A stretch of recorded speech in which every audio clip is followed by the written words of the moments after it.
A pergunta é, né? O açúcar é realmente um vilão ou depende do tipo? Então vamos lá. A gente tem que esclarecer várias coisas em relação a isso. Primeira coisa que a gente precisa entender.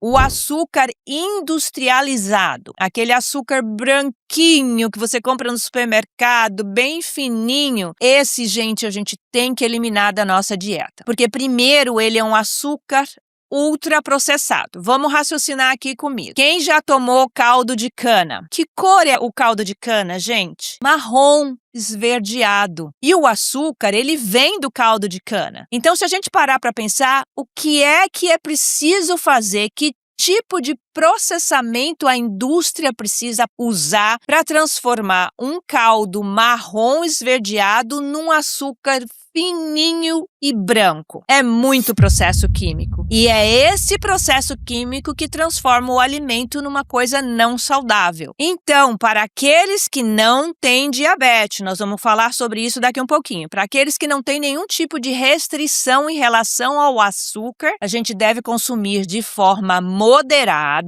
e dar preferência sempre aos açúcares mais naturais. O que são os açúcares naturais? São aqueles que não são processados na indústria, que não são ultraprocessados, na verdade. Eles são processados, mas é um processamento pequeno. Nessa categoria entra a rapadura, né?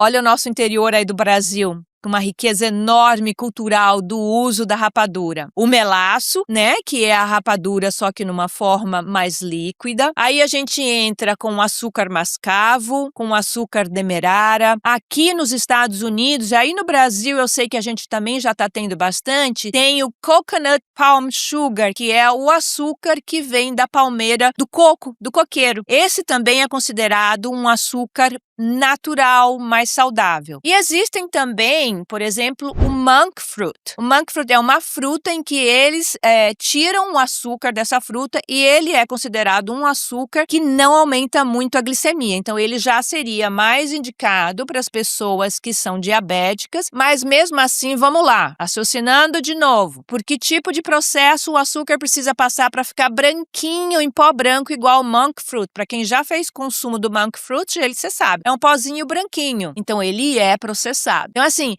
é tudo uma questão de a gente entender, né? Ver a qualidade, a característica de cada alimento e ver para que ele serve. Então, na verdade, qual é a conclusão que a gente pode chegar disso tudo? O problema não é só o açúcar, é o tipo e a frequência com que você consome o açúcar. Então, vamos fazer escolhas mais inteligentes, né? Entender o que é o açúcar. Agora, vamos lá, vamos falar sobre a pessoa que tem resistência insulínica, pré-diabetes e diabetes. Aí, a conversa sobre o açúcar é diferente. Nesse caso, a gente tem que evitar. Por quê? Porque essas pessoas, resistência insulínica é quando o corpo já não está processando o açúcar de forma adequada. Você não é pré-diabético, você não é diabético, mas você está no limite, né?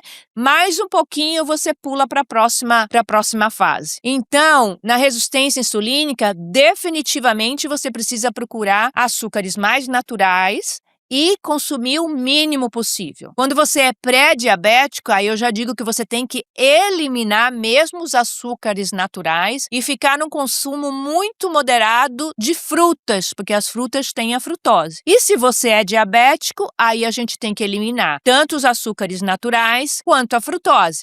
A gente vai dar preferência às frutas que tenham um teor glicêmico menor. Normalmente são aquelas frutas que a gente considera como os berries, né? O morango, o mirtilo, a framboesa. Essas são frutas que têm uma quantidade muito menor de açúcar, que pode ser feito um consumo moderado.